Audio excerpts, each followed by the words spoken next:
मोक्षमार्गस्य नेतारं भेत्तारं कर्मभूभृतां ज्ञातारं विश्वतत्त्वानां वन्दे तद्गुणलब्धये। पंच परमेष्ठी भगवान की जय। संत शिरोमणि आचार्य विद्यासागर जी महाराज की जय। पिछली पाठशाला में अहिंसाणुव्रत, सत्याणुव्रत और अचौर्याणुव्रत के अतिचारों पर हमने विचार किया। आचार्य महाराज ने क्या लिखा है उसे समझा। अब आज ब्रह्मचर्याणुव्रत के अतिचारों की चर्चा होती है। पर विवाह करणे त्वरिका, परिग्रहीता गमनानंग क्रीड़ा काम तीव्राभिनिवेशाः। बोलिए। पर विवाह करणे त्वरिका परिग्रहीता गमनानंग क्रीड़ा काम तीव्राभिनिवेशा। पहले 5 अतिचार निकालें। पर विवाह करण, दूसरा इत्वरिका परिग्रहीता गमन और इत्वरिका अपरिग्रहीता गमन। फिर एक बार देखें जरा। इत्वरिका परिग्रहीता गमन, इत्वरिका अपरिग्रहीता गमन, अनंग क्रीड़ा और काम तीव्राभिनिवेशाः। 5 एक बार फिर देख लें। पर विवाह करण, इत्वरिका परिग्रहीता गमन, इत्वरिका अपरिग्रहीता गमन, अनंग क्रीड़ा काम तीव्राभिनिवेश। 5 देखते हैं। पर विवाह करण, अपने या अपने आश्रित जो बच्चे हैं उनके अलावा अन्य की ब्याह शादी कराना। कुछ लोगों का ऐसा शौक़ होता है, उनके पास बहुत सारी जन्मपत्रियाँ, बहुत सारे लड़के लड़कियों के फ़ोटो रहते हैं। और आजकल तो मैरिज ब्यूरो का व्यापार ही कुछ लोगों ने शुरू कर दिया है। ये ब्रह्मचर्याणुव्रत का ये अतिचार उनसे संबंध रखता है। पर विवाह करण, दूसरों के विवाह कराना। व्रती किनका विवाह करा सकता है? जो उसके बच्चे हों, या यदि उसका कोई छोटा या बड़ा भाई उसका स्वर्गवास हो गया हो और वो बच्चे उसके आश्रित हों तो उनका। इनके अलावा अन्य किसी की ब्याह शादी में वो इंटरेस्ट बिल्कुल नहीं लेता। क्यों? क्योंकि शादी कराना ये भी एक तरह से कुशील पाप का समझिए साथी है। क्यों? शादी का और उद्देश्य ही जनरली क्या होता है। इसलिए पर विवाह करण पहला अतिचार। दूसरा इत्वरिका परिग्रहीता गमन। इत्वरिका माने बदचलन, जिसका चाल चलन खराब है। परिग्रहीता जो शादीशुदा है। गमन उसके यहाँ आना जाना। बहुत सी शादीशुदा महिलाएं ऐसी होती हैं जिनका चाल चलन चरित्र दूषित होता है, उनके यहाँ आना जाना। हम आते जाते हैं पर संबंध हम ठीक रखते हैं नहीं रख पाओगे। क्यों? सामने वाली जो महिला है बदचलन है, आज नहीं तो कल तुम्हें चक्कर में फंसा ही लेगी। तीसरी बात, अगर ऐसा नहीं है ना तो समाज में कितनी बदनामी होगी। ये हैं तो व्रती लेकिन उस महिला के यहाँ क्यों आते जाते हैं। इसलिए बिल्कुल नहीं करना। क्या हुआ? इत्वरिका माने बदचलन, परिग्रहीता माने शादीशुदा, उसके यहाँ गमन माने आना जाना। इत्वरिका अपरिग्रहीता गमन।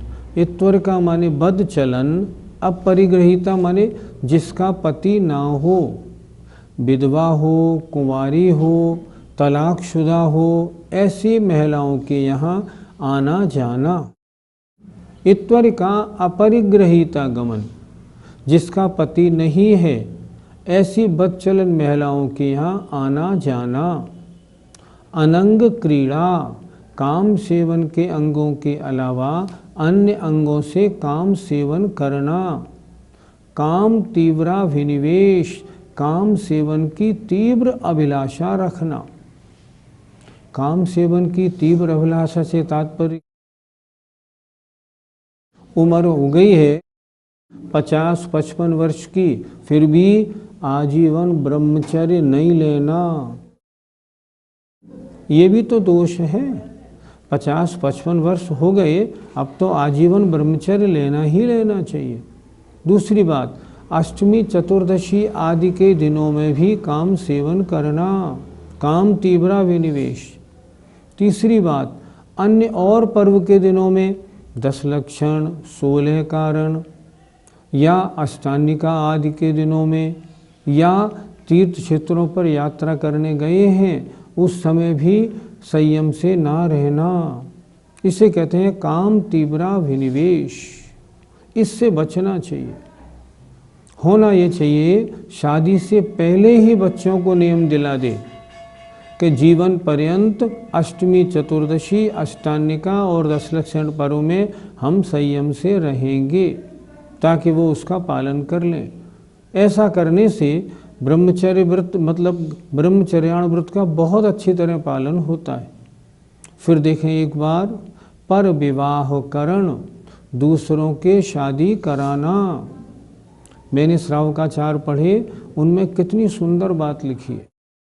श्रावक के लिए ये आदेश दिया है, अगर तेरा बड़ा भाई, तेरा छोटा भाई तेरी बेटी की शादी कर सकता हो, शादी तय कर दी, ठीक, अब बारात आने वाली है मान लो 10 तारीख को, तो तेरा कर्तव्य होता है अपने बड़े छोटे भाई को रुपए दे दे, भैया ये 10 लाख रुपए रखे हैं, तुम मेरी बेटी को ब्याह देना, मैं तो 10 दिन के लिए क्षेत्र पे जा रहा हूँ। क्यों जा रहा हूँ? क्योंकि यहाँ रहूँगा तो अगले 7 दिन तक बहुत अशुभोपयोग रहेगा। शादी की व्यवस्था तुम कर देना, लो ये रुपए रखे हैं, मैं तो जब शादी हो जाएगी, विदा हो जाएगी, तब आनंद से आ जाऊँगा।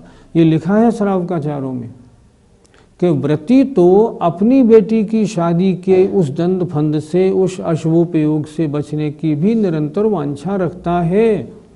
तो जो अपनी बेटी की वांछा रखता हो अशुभोपयोग से बचने की, अन्य की बेटा बेटियों की शादी के चक्कर में क्यों फंसेगा? आपने अन्य किसी की शादी करा दी और वो लड़का या लड़की ठीक नहीं निकला तो जिंदगी भर ताने सुनने को मिलते हैं। ऐसे चक्करों में क्यों फंसे? इसलिए वो अन्य का विवाह नहीं कराता। इत्वरिका परिग्रहीता गमन, बद चलन, शादीशुदा महिलाओं के यहाँ आना जाना बिल्कुल ठीक नहीं। इत्वरिका अपरिग्रहीता गमन, जिनका चाल चलन खराब है, ऐसी तलाकशुदा, विधवा या कुंवारी लड़कियों के यहाँ आने जाने का त्याग करना। अगर आना जाता है, अगर आता जाता है तो ब्रह्मचर्याण व्रत में अतिचार लगता है। चौथा, अनंग क्रीड़ा, काम सेवन के अंगों के अलावा अन्य अंगों से क्रीड़ा करना अतिचार, और काम सेवन की तीव्र अभिलाषा रखना, ये 5 ब्रह्मचर्याणुव्रत के अतिचार हैं। ब्रह्मचर्याणुव्रती अपनी स्त्री में संतोष रखता है। कोई कहे हम अपनी स्त्री के साथ ही तो करते हैं, तो उनका भी कहना है नहीं, उसमें भी ज़्यादा लगाव नहीं रखना। क्यों? अगर सम्यक दृष्टि वृत्ति है, अगर सम्यक दृष्टि वृत्ति है, पंचेंद्रियों के विषयों में वैसे ही नहीं उलझता, वो वैसे ही नहीं उलझता, क्योंकि वो जानता है ये कार्य अच्छा नहीं। ब्रह्मचर्यानुव्रति टीवी आदि देख सकता है या नहीं? नहीं देख सकता। मैं कहता हूँ टीवी आदि में आजकल सब जगह अश्लीलता ही अश्लीलता है। अधिकांश फिल्मों में अश्लीलता ही परोसी जाती है। हाँ, अगर टीवी आदि में कोई धार्मिक प्रोग्राम हो, जैसे आप लोग देख रहे हैं, इसका निषेध नहीं। और भी जैन चैनल ऐसे हैं जिनमें अच्छे अच्छे धार्मिक प्रोग्राम, महाराजों के प्रवचन, तीर्थ यात्रा का वर्णन आता है, उन्हें देखने में आपत्ति नहीं। लेकिन इसके अलावा बाकी टीवी या जितने ये सिनेमा आदि हैं, इन सब में अश्लीलता परोसी जाती है, ब्रह्मचर्य से डिगने के साधन हैं, इसलिए कभी भी नहीं। जो पंडित लोग शादी आदि फेरे आदि करवाते हैं तो क्या उन्हें ब्रह्मचर्यानुव्रत में दोष लगेगा? विधि पूर्वक शादी कराना एक धार्मिक संस्कार है। शादी ये नहीं पाप का बीज भी हो। आचार्य ने एक बात कही थी, शादी मांगलिक भी है। वो कैसे मांगलिक है? शादी पहले जो दायरा खुला हुआ था वो दायरा शादी के बाद मात्र एक महिला में केंद्रित हो जाता है। तो इस सब से बचाने के कारण शादी मांगलिक है। जो पंडित लोग अगर मान लीजिए किसी की ब्याह शादी कराते हैं तो वो किस लिए कराते हैं? ताकि वंश परंपरा चलती रहे, जैन धर्म का हमेशा सद्भाव बना रहे, ताकि ये दोनों पति पत्नी धार्मिक विधि विधान से शादी करें और अपने जीवन को धार्मिकता के साथ चलाएं, धार्मिक साथ सारे नियमों का पालन करें। उनकी ये भावना है, इसलिए ये एक संस्कार है, इसे कराने में ऐसी आपत्ति नहीं। लेकिन अगर कोई विद्वान पंडित रात्रि में विवाह शादी संस्कार कराते हैं तो उचित नहीं। फेरे आदि का कार्य दिन में होना ही उचित। अब परिग्रह परमाणु व्रत के अतिचारों पर अगला सूत्र देखते हैं। क्षेत्रवास्तु हिरण्य सुवर्ण धन धान्य दासी दास कुप्य प्रमाणातिक्रमाः। क्षेत्रवास्तु हिरण्य सुवर्ण धन धान्य दासी दास कुप्य प्रमाणातिक्रमाः। बोलिए। क्षेत्रवास्तु हिरण्य सुवर्ण धन धान्य दासी दास कुप्य प्रमाणातिक्रमाः। इसमें इनको जोड़े से लगाएंगे। पहला अतिचार क्षेत्रवास्तु प्रमाणातिक्रम, दूसरा होगा हिरण्य सुवर्ण प्रमाणातिक्रम, धन धान्य प्रमाणातिक्रम, दासी दास प्रमाणातिक्रम और कुप्य प्रमाणातिक्रम। 5। अब थोड़ा समझते हैं। क्षेत्र माने होता है खेत और वास्तु माने होता है मकान। जब परिग्रह परमाणु व्रत लिया था तब मैं इतने खेत और इतने मकान रखूँगा, इसका नियम ले लिया था। अब क्या हुआ, मान लीजिए मेरे 2 खेत थे, अब मैंने तीसरा खेत और खरीद लिया, तो इस तरह किया तो मेरा व्रत भंग हो गया, अनाचार। यदि मैंने ऐसा किया, मैंने एक खेत अपना और एक खेत के बराबर वाले खेत को लेके बीच की बाढ़ हटा के मैंने उसको एक खेत बना लिया और मैंने कहा 2 ही खेत तो हैं, एक मेरा और एक ये। अगर ऐसा किया है दोष है, अतिचार है। इसे अनाचार में क्यों नहीं लिया? अनाचार में यूँ नहीं लिया, उसे अपने व्रत का होश है, क्योंकि मेरे 2 का नियम है। अब उसने क्या किया, उस दूसरा खेत था ना, उसकी बीच की बाढ़ हटा दी और उसको पूरा एक कर दिया, मेरे ये 2 खेत हैं। अगर ऐसा करता है तो दोष लगता है। वास्तु मेरा नियम है, मैं 2 फ्लैट रखूँगा। अब मैंने क्या किया, एक बराबर वाला फ्लैट सस्ता मिल रहा था, मैंने दोनों फ्लैटों को मिला के बीच का रास्ता तोड़ के एक फ्लैट बना लिया। अब मेरे तो 2 ही फ्लैट तो हैं, नहीं, अतिचार हो गया। यहाँ अधिक की वांछा होना ही अतिचार है। बात करो पहले से कम करने की, बढ़ाने का क्या काम। तो खेत और मकान, इनके प्रमाण का अतिक्रम करना। दूसरा हिरण्य सुवर्ण, हिरण्य माने होता है चांदी या मुद्रा, कैश। सुवर्ण माने सोना। इन दोनों का जितना मैंने तोल रखा था, जितनी मैंने काउंटिंग रुपए की रखी थी, उसका उल्लंघन कर देना। आजकल कुछ लोग क्या कहते हैं, हमने जब 5 लाख का नियम लिया था, वे 5 लाख आज के 50 लाख के बराबर होते हैं, तो हमारा नियम तो 5 लाख का 50 लाख हो गया, तो अब ज़्यादा रुपए नहीं रखे तो गुजारा कैसे होगा। पहले तो 5 लाख का ब्याज 5,000 महीना मिलता था, गुजारा हो जाता था। अब तो 5,000 में कुछ भी नहीं बनता, तो ऐसे कैसे गुजारा होगा। नहीं, अगर ऐसा होता है तो उसे परिग्रह प्रमाण व्रत में अतिचार माना जाएगा, और अगर वो नियम 5 लाख का 15 लाख कर लेते हैं तो अनाचार माना जाएगा। क्यों? इससे कुछ नहीं होता। पंडित रतनचंद जी मुख्तियार का जो नियम था कि मैं इतने रुपए रखूँगा, जब आगे महंगाई बढ़ती गई और उनके ब्याज के पैसों की कीमत कम होती गई, तब उन्होंने क्या किया, पहले 2 बार भोजन करते थे, फिर 1 बार भोजन करने लगे। और महंगाई बढ़ गई तो पहले पूरी धोती पहनते थे, फिर आधी धोती पहनने लगे। और महंगाई बढ़ गई तो उन्होंने स्पष्ट कहना शुरू कर दिया, जिसे मुझे अपने यहाँ बुलाना हो भैया मेरे घर से ले जाओ, मेरे घर पर छोड़ जाओ, मेरे पास तांगे रिक्शे के भी पैसे नहीं हैं। अगर ऐसी परिस्थितियां आ जाएं तब नियम का महान फल होता है। उस समय देखा जाता है कि नियम पालने वाला कितना मजबूत है।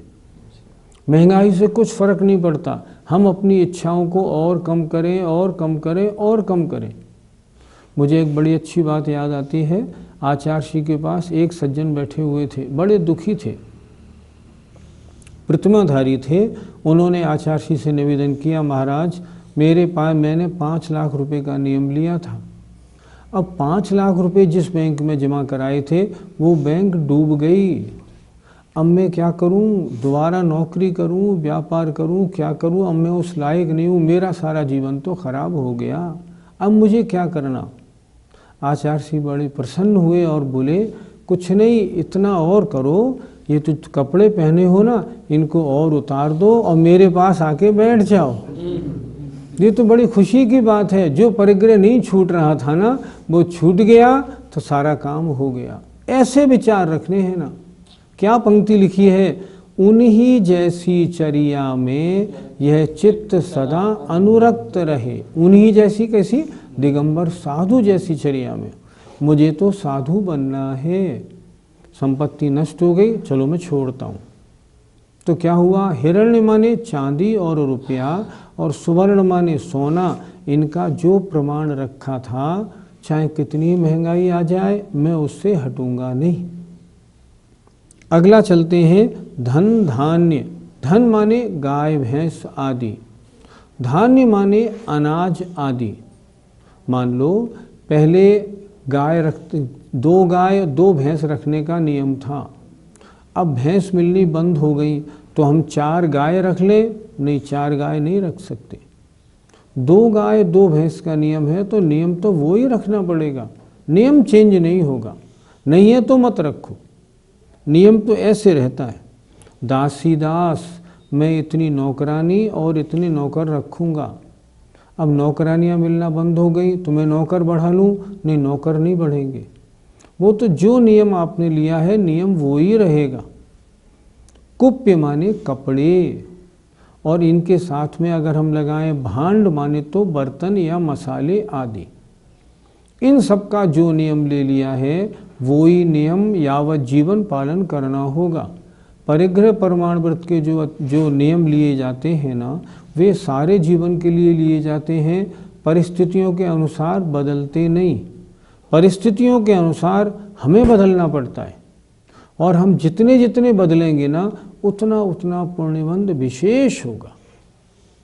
इसलिए क्या अर्थ बना? खेत और मकान, चांदी रुपया और सोना, धन गाय भैंस और अनाज, नौकरानी और नौकर, कपड़े बर्तन आदि के प्रमाण का उल्लंघन करना। अगर आपने प्रमाण बढ़ा लिया है तो हो गया व्रत भंग, और आपने एक को घटा के एक को बढ़ाया है तो क्या होगा? तो होगा अतिचार। क्योंकि आपको अभी ध्यान है मेरा नियम तो ये है, नियम भंग नहीं हो जाए, इसलिए तो अतिचार होगा। इनसे बचना चाहिए, अन्यथा परिग्रह प्रमाण व्रत कैसे पलेगा? इस सूत्र में परिग्रह 9 लिखे हुए हैं, लेकिन वास्तव में तो बाह्य परिग्रह 10 है। ये कम क्यों लिखे हुए लिखा हुआ?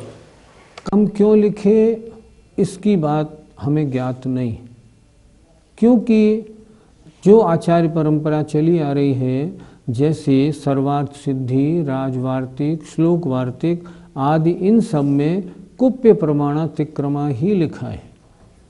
इसका मतलब या तो हम ये लगा लें कुप्य और भांड दोनों को हम कुप्य से ही ले लें। शायद आचार्य ने इसलिए दो शब्द घटाने के लिए ऐसा किया हो। लेकिन मैंने जब इस बारे में थोड़ी जानकारी की और तत्वार सूत्र की पुरानी पांडुलिपियाँ निकाली तो मुझे 16वीं शताब्दी की ऐसी पांडुलिपियाँ मिली जिनमें कुप्य भांड प्रमाणातिक्रमा लिखा है। आज भी आचार्य विद्यासागर जी महाराज के संग में जब ये सूत्र पढ़ा जाता है ना, तो कुप्य भांड प्रमाणातिक्रमा पढ़ा जाता है। इसके पढ़ने में कोई दोष तो नहीं है, लेकिन अगर बात कोई ये करे मूल परंपरा क्या है, तो मूल परंपरा तो वही है जो सरवार सिद्धिकार राजवार्तिककार ने लिखी है। वहाँ भांड शब्द देखने को नहीं मिलता। अब क्यों नहीं मिलता ये नहीं मालूम, लेकिन इतना ज़रूर है कुप्य से हमें कुप्य और भांड दोनों लगा लेने चाहिए। हमारा नियम है कि मैं 2 गाय को रखूंगा, 2 गाय मैंने रखी और उनके बीच में एक बछड़ा हो गया, तो फिर हम क्या करें? अगर आपका 2 गाय का नियम है तो श्रावकाचारों में जो लिखा है वो मैं आपको बता रहा हूँ। उसमें तो ये लिखा है यदि एक गाय गर्भवती हो जाती है तो दूसरी गाय फौरन बेच दो। क्यों? गर्भ में आ गई तो भी 3 हो गई ना, नहीं चलेंगी। श्रावकाचारों को पढ़े ना, उनमें स्पष्ट लिखा मिलता है 2 हो गई हैं, 2 का नियम लिया है तो 2 नियम लेने के बाद अगर तीसरा बच्चा गर्भ में आया है तो एक गाय आपको बेचनी पड़ेगी। और सुनिए, आपने नियम लिया मैं 2 कार रखूंगा, आपके पास 2 कार हैं। अब आप एग्जीबिशन देखने गए और आपने एक बहुत बढ़िया कार वहाँ देखी, आपका मन बोला ये कार लेनी चाहिए। आपने उससे क्या कहा, भैया ये एडवांस रखो, ये गाड़ी किसी को बेचना नहीं, हमें पसंद आ गई है लेकिन हम लेने आएंगे 3-4 दिन बाद। क्यों? क्योंकि हम एक गाड़ी पहले बेच दें तब इसको लेने आएंगे। ठीक है, आप समझते होंगे ये तो उनने ठीक किया। नहीं, श्रावकाचार के अनुसार तो गलत हुआ। पहले अपनी गाड़ी एक बेचो तब उस गाड़ी को खरीदो। अगर आपने एडवांस दे दिया, अब कोई वहाँ एग्जीबिशन में आता है और पूछता है ये गाड़ी हमें चाहिए, भैया ये गाड़ी बिक चुकी, ये गाड़ी तो फलाने सेठ साहब ले जाएंगे, वो अपना बयाना दे गए। बयाना देना भी तो माल को खरीदने का होता है, ऐसे नहीं चलता, ये नहीं होगा बिल्कुल। आप पहले एक बेचिए फिर दूसरी खरीदिए। परिग्रह परमाण व्रत लेने का तरीका ये है, अगर आपका 50 साड़ी का नियम है तो आप अपने पास 40-42 ही रखिए, क्योंकि 2-4 तो नई पुरानी और हो सकती हैं। ऐसा भी हो सकता है कहीं आप जाएं और आपको भेंट में मिल जाएं 1-2 साड़ियाँ, तो उनका आप क्या करेंगे? करना क्या चाहिए, 50 का नियम हो तो 40-42 रखें, इससे ज़्यादा रखें ही नहीं, ताकि व्रत निर्दोष पालन हो जाए, अन्यथा दोष लग जाएगा। हमने देखा बहुत सी घर की जो मालकिनें होती हैं उनके पास कुछ साड़ियाँ वाड़ियाँ ब्याह शादी की आई हुई रहती हैं, वो क्या करती हैं, उनको अपनी अलमारी में न रखे एक और जगह रख लेती हैं। रख तो लेती हैं पर स्वामित्व तो आपका है। एक सेठानी की चर्चा आपको कहना चाहूँगा। एक सेठानी थी, उनके पास 400 साड़ियाँ थी। कोई पंडित जी उनके आके रुके तो उन्होंने नियम ले लिया, समझाया उनको साड़ियाँ छोड़ो, बहुत परिग्रह रखती हो। उन्होंने नियम लिया मैं 100 साड़ियाँ कम करती हूँ। वो अपनी बात हमसे कह रही थी, सत्य घटना। हमने उनसे पूछा क्यों बहन जी, उन 100 साड़ियों का फिर क्या किया? मैंने हटा दी। क्या किया आपने 100 साड़ियों का? उन 100 साड़ियों को मैंने 2-3 अटैचियों में भर के अपने मकान के ऊपर वाले कमरे में रख दिया। मैंने कहा अब आप क्या करती हैं, जो मेरे पास 300 है ना, जब उसमें से एक पहननी होती है तो इसमें से एक उसमें रखे आती हूँ और उसमें से एक ले आती हूँ। ऐसे परिग्रह प्रमाण थोड़ी होता है, ये कोई परिग्रह प्रमाण हुआ? नहीं, आपने उसका स्वामित्व रख लिया। कैसे रख लिया आपने स्वामित्व? आपको चाहिए क्या था? जिस दिन पंडित जी ने कहा था कि मैं 100 साड़ी, जिस दिन पंडित जी से नियम लिया था उसी दिन उन 100 साड़ियों को अपने स्टॉक में से अलग करके उसी दिन बांट देना चाहिए था कि 100 साड़ियाँ मैं बांट देती हूँ। मान लो आपने 4 कुर्तों का नियम लिया, अब 4 कुर्तों में 2 कुर्ते हो गए पुराने, आपने दोनों पुराने कुर्तों को हटा के नीचे रख दिया, ये तो किसी को देने के काम में आएंगे, 2 कुर्ते और सिलवा लिए, नहीं, आपका नियम भंग होगा। पहले उन दोनों को दे दो फिर नए सिलवाओ, अन्यथा नहीं चलेगा। कुछ लोग क्या करते हैं, अपना नियम तो रखा सुरक्षित, एक मकान खरीदना था, मैंने अपने बेटे के नाम से खरीद लिया, बेटे के नाम से खरीदा, स्वामित्व तो आपका है, नहीं, ये भी नहीं चलेगा। यहाँ धर्म के मामले में चालाकियाँ नहीं चलती, यहाँ तो धर्म के मामले में वास्तविकताएं चलती। अच्छा, किसी का परिग्रह प्रमाण व्रत हो तो क्या उसके दुकान, उसके नाम को हम दुकान में प्रयोग कर सकते हैं? करो तो करो, लेकिन उस दुकान के मुनाफे में उसका शेयर नहीं होना चाहिए कि नहीं, इस दुकान के मुनाफे का इतना हिस्सा मुझे मिलेगा। अगर इतना हिस्सा मुझे मिलेगा तो वो हिस्सा आपका माना जाएगा और फिर आपके परिग्रह प्रमाण में जितना रुपए का नियम है वो भंग तो नहीं हो रहा, ये देखना पड़ेगा। होता क्या है, जिनके बाबा या पिताजी के नाम से दुकानें चलती हैं वो तो सैकड़ों वर्षों तक चलती हैं, तो केवल नाम रखने से वो पुण्य पाप हमें नहीं लगता। हमारा लगाव है या नहीं, परिग्रह उसे माना जाता है। परिग्रह किसे कहते हैं? इसमें आया था ना, मूर्छा परिग्रहो। मूर्छा माने ममत्व भाव, ममत्व भाव माने यह मेरा है, इसका नाम ममत्व भाव है। कोई भी वस्तु हो, अगर यह मेरी है, चाहे उसकी कीमत कुछ भी नहीं हो, आपका स्वामित्व माना जाएगा। चाहे पुराना हो, फटा हो, कुछ भी हो। आपने पैर रगड़ने के लिए एक ईंट का टुकड़ा सड़क पे से लाके अपने बाथरूम में रख लिया है, अगर कोई नौकर हटा दे तो आप बोलते हैं ना, वो पत्थर का टुकड़ा कहाँ गया, अरे बड़े काम की चीज़ थी, तो वो भी आपके परिग्रह में है। क्यों? यह मेरा है, ये संकल्प आपका उसके साथ बना है। इसलिए बहुत सावधानी रखनी चाहिए, जितना नियम है उससे दूर रहना चाहिए, और अगर कहीं कोई ले दे मना कर देना चाहिए, मेरा इतने का नियम है, मैं ये चीज़ स्वीकार नहीं करूँगा। आज तो पूरे आधे घंटे में मात्र 2 ही सूत्रों की चर्चा हुई, लेकिन नहीं, फिर भी दोनों सूत्र बहुत समझने वाले हैं। ब्रह्मचर्याणुव्रत में तो समझने वाली बात क्या है कि अष्टमी चतुर्दशी आदि में संयम से रहने का नियम होना चाहिए, और उससे भी ज़्यादा समझने वाली बात है, जितने इस एपिसोड के सुनने वाले महानुभाव हैं, यदि उनकी उम्र 50-55 को क्रॉस कर गई है तो आजीवन ब्रह्मचर्य का नियम ले लें। अरे जीवन सफल बनाना है हमें। परिग्रह प्रमाण व्रत क्या कहता है? संतोषी बनो, ज़्यादा लालसा क्यों? पहले नियम इतना लिया था, अब अगले साल छोटा करो, अगले साल और छोटा करो, तब है इन बातों को सुनने का लाभ, नहीं तो नहीं। हमें आशा है आप बड़े इंटरेस्ट से बातें सुनते हैं तो जीवन में उतारेंगे ही उतारेंगे। जय जिनेंद्र।